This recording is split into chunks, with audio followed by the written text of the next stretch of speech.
All right, I'd like to call the June 2nd meeting of the Police and Fire Commission to order.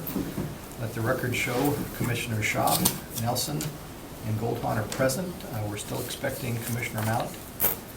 First item is approval of the minutes from the regular meeting held May 5th and from the special meeting held May 19th. I did have one adjustment on number 4 of the minutes of May 5th. It indicates that I'd stated that applicants were placed on the eligibility list based upon their test scores. They're actually on the list alphabetically, but it's the test scores that determine, test and interview scores that determine how, the order that we go through. So if someone looks at that list, that won't be the order, that will just be the alphabetical.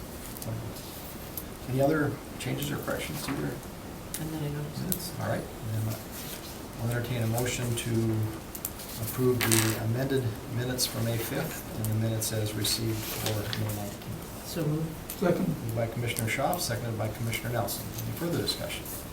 Hearing none, all those in favor? Aye. Opposed? All right, those are approved. Nothing new to report. A couple of big events for both fire and police, the 125th anniversary and the department inspection. So a couple of very nice sessions that I think highlighted both organizations. I'll turn it over to the chiefs. We'll let you go first since Kevin has to stay for the other ones. Yes, very briefly, we have 6 new interns that have started from NWTC. They'll be with us for 3 months, or 30 shifts. They work a full 24-hour shift with us. And they are placed at various stations with specific officers, and then they'll get rotated after the first month. So they'll spend about 10 shifts, and then they'll rotate to another station with a different officer on a different piece of apparatus that really gives them an opportunity to have insight on our department. And they're either in their 4th semester or they finished up and they're just finishing up their internship over the summer in order to graduate. So some of them are 4th semester, some of them are done and just doing their internship. So this isn't 6 of the 8 that just started? That's correct. This is just interns. They're just not any pay. They just come in, they're scheduled for a specific station, and we do evaluations on them for the schools. And we take interns from NWTC, from FP, Fox Valley, and then from Chippewa as well. So throughout the year, this is an ongoing yearly basis, but these folks just started last week. So before we put them out in the stations, we have a 3-day little mini academy with them just to make sure that they understand what's expected and what to do and how to do it, and when to do it, and what not to do. So they're doing fine so far. One thing else I had to report is the Wisconsin State Fire Chiefs Association is here June 24th and 25th at the KI Center. If any of you are interested in attending any of the welcoming ceremonies and or see the exhibits that are on the floor, let me know and we'll get you some passes to go in. Mayor Schmidt will be there the morning of the 24th to welcome everyone to the city. I'll be introducing them, and he'll make the welcome, and then the conference will get going in full swing. So What time does that start? 8 o'clock in the morning. So, and apparently it's been a very good destination. They sold out both of the hotels downtown, and they're in overflow right now. So both Hyatt and Hampton completely sold out, and I think St. Brendan's is sold out. So we're starting to go to other places now. So good news. So that's it. That's all I had to report. Any questions for the chief? How are the 8 new people doing? Doing fine. They're in their what we call cow status. Cow status? Yeah, cow status. Where they can't be touched. They essentially can't be. We do a posting in June, and people can move around different stations depending on openings. However, they cannot move any of the recently graduated recruits. So they're assigned to a station through the end of the year. So Why cow status? that's just something. Sacred cows? Sacred Sacred cows. Sacred cows. Okay. Sacred cows. We call it cow status. Just a long-standing term for it. That they're all doing fine. Not had any nothing but good reports so far. Several of them have caught some fires already. So, Good. and obviously doing a lot of EMS calls. So we're doing fine. Good. And the application process closes up. Today is, what's today, the 1st, right? Second. Closes up tomorrow. Final day to take applications for Foxville. I don't know where they stand on it at this point. As soon as we get the report, we'll know. Okay. So, And our interviews will probably be earlier this year than they have in the past because of that issue with PC. yeah, we gotta move it up 2 weeks, so, yeah, we'll probably get started whenever we can coordinate that. Mhm. So, All right. All right. Any other questions for the chief? All right. all right. Very good. Everybody have a good afternoon. You too. Good luck, future chief. I mean, Kevin.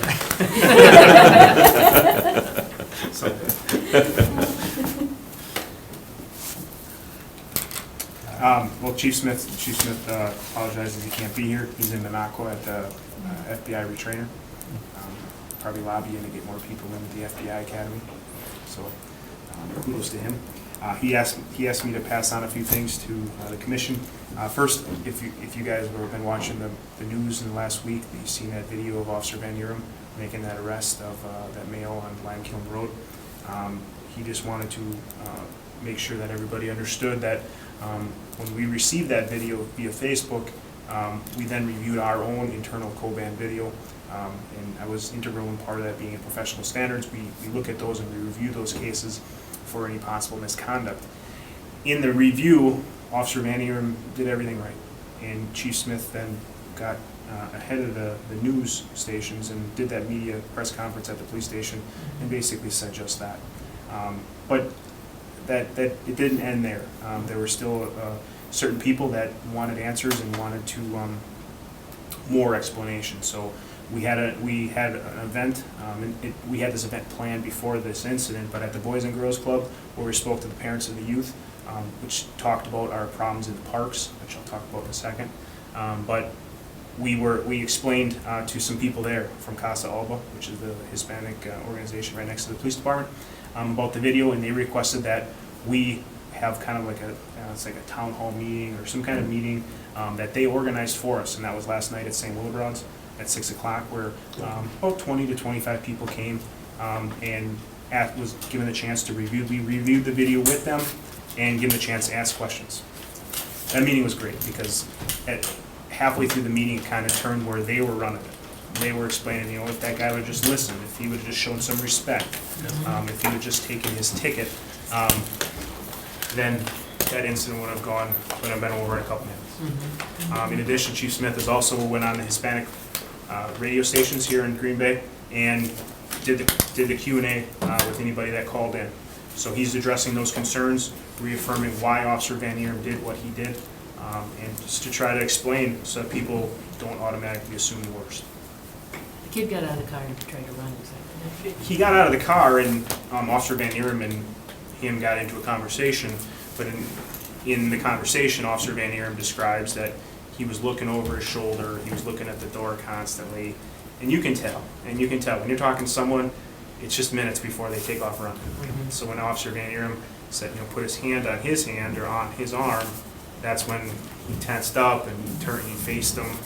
And then Officer Van Urim's a big guy, so it's unsafe for a police officer to be face to face somebody. So then he was trying to turn him, put handcuffs on him, and then that gentleman that came up behind with the cell phone that posted on Facebook then took over the camera view. The second thing Chief Smith wanted to pass on is he's starting a Safe Parks initiative, and that starts June 8th, and that's the mere mission. The purpose of that is to increase the police presence in the parks. So far this year, Eastman Park has kind of been our hotspot where there's been a lot of problems in the park. So Chief Smith is organizing with Captain Laux and Captain Knable, the district captains, to increase the police presence, whether that be taking people off shift or putting them in the parks. That's yet to be determined, but they're trying to work through that to increase the police presence in all the city parks and work with the parkies. The third thing is Is that going to be all day that they're going to be in the parks, or at night more? Or? I think it's going to be shifts. Shifts. It won't be 24 hours a day. Okay. We don't. I know I didn't do overnight. Yeah, but even not every day. I think they might be, just from my understanding of the staffing and the people involved, I don't think they could do it every single day in every single park. I think it's going to be sporadic. Okay. And that's based on my knowledge of of the staffing and the people involved. Another thing coming up in Fisk Park, starting June 18th, is the Bring Your Own 5. That's a basketball tournament for youth in the community. It's organized through the people at the Divine Temple. Sharon Harper and Pastor Green has been instrumental in helping us get kids in the parks. To give you the history on that, a couple of years ago there was a lot of problems in Fisk Park. Officers took down the basketball hoops, which we realized was the driving force behind all this. So once the problems went away, the basketball hoops were put back up, but in turn then we took that and used it as a constructive idea to organize a basketball tournament for youth. So police officers will be there every Saturday to referee, to cheer on the youth, but that runs every Saturday until the middle of August. Which is spurring another initiative by Chief Smith and the district captains about Bring Your Own Grill. That's just another community event to get people together in the parks, one, to get to know one another, and to develop those partnerships that we need in the neighborhoods. And finally, he asked that I report that over the last week, there's been last week as in May 24th to May 30th, so 6 days of no violent crime in the city of Green Bay. Chief Smith had did a couple news media interviews with 2 and 11 about the increase of violent crime in the city. And he was very proud, and I put a press release out yesterday that there was no violent crime from May 24th to May 30th. So that's a big accomplishment, and it's something to be proud of. And it's hard to measure. It really is hard to measure if it's our officers walking in the neighborhoods, if it's our initiatives of OWI or whatever the case may be, our crime deterrent per se. It's hard to measure that, but in turn, we look at crime every day, day by day, and then we have crime control meetings where we talk about individual crimes, look for patterns, hot spots, and try to pool our resources to make sure that the neighborhoods are more safe.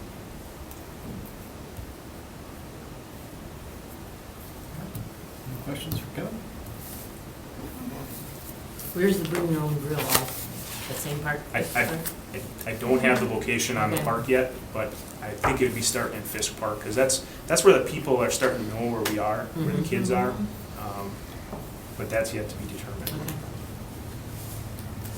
Given when something happens like the incident in Appleton where the police officer was shot, does that cause you to do anything differently other than just continue to remind the officers about constant vigilance and things like that?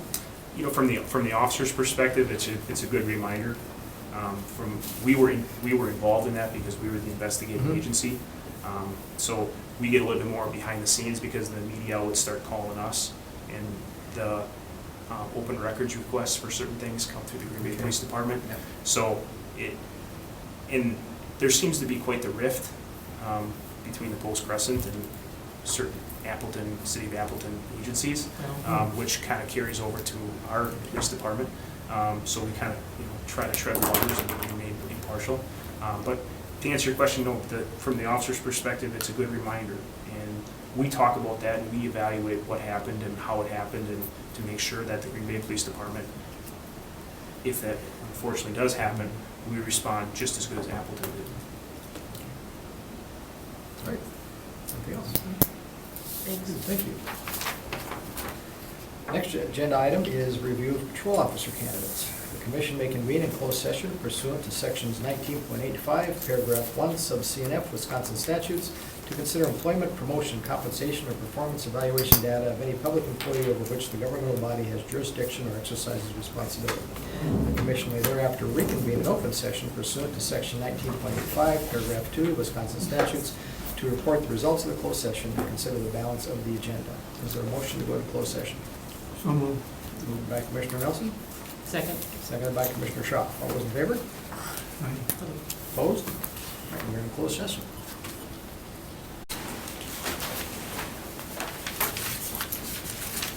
All right, we are back in open session. While in closed session, we reviewed 7 candidates. 2 of the candidates requested removal from the process because they had taken jobs with other jurisdictions. 2 candidates we chose not to continue in the process, And 3 candidates, we chose to continue in the hiring process and rank order those 3. All right, next item on the agenda is communications. We have the budget status report and the budget spreadsheet. Looks like all related to physicals and drug tests and psych evaluations for hiring. Nothing different. Any questions? All right, authorized to receive and place on file. Moved by Commissioner Nelson, seconded by Commissioner Mallett. Any further discussion? Hearing none, all those in favor? Aye. Opposed? All right, we receive the communications and place on file. And then the bills, likewise, the drug screen and polygraph and physical. Unless there are questions, I'll entertain a motion to authorize payment. So moved. Moved by Commissioner Schaaf, seconded by Commissioner Nelson. Further discussion? Hearing none, all those in favor? Aye. Opposed? Pay the bills.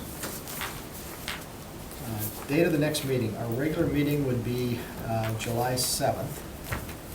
Kevin, do you know if we'll have other backgrounds that we'll have to review either between now and then or about that time, or are we? You won't have any before July 7th. Okay, all right. I may be out that week, so I was going to ask if the 14th would work for folks. If we postpone our meeting a week, or we could leave that week in abeyance. Oftentimes, we skip a meeting in the summertime if we don't have anything going on, or don't have backgrounds to review or something like that. Yeah, we won't have any. Okay. We'll have a group for you maybe August, September, Okay, but definitely not a group in all right. July. In that case, should we dispense with the July meeting? And that means the next meeting would be calendar here. August 4th. Yes.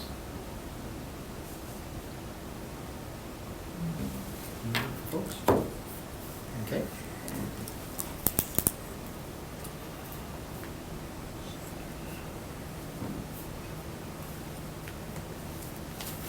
And if something does come up requiring a meeting, we can still contact everybody by email and pick a date if we do get together. All right. And next week we have a meeting. Correct. All right, that is the end of the agenda. A motion to adjourn. So moved. Moved by Commissioner Nelson, seconded by Commissioner Mallett. All those in favor? Aye. Opposed? We are adjourned. Are you going to use this one? The,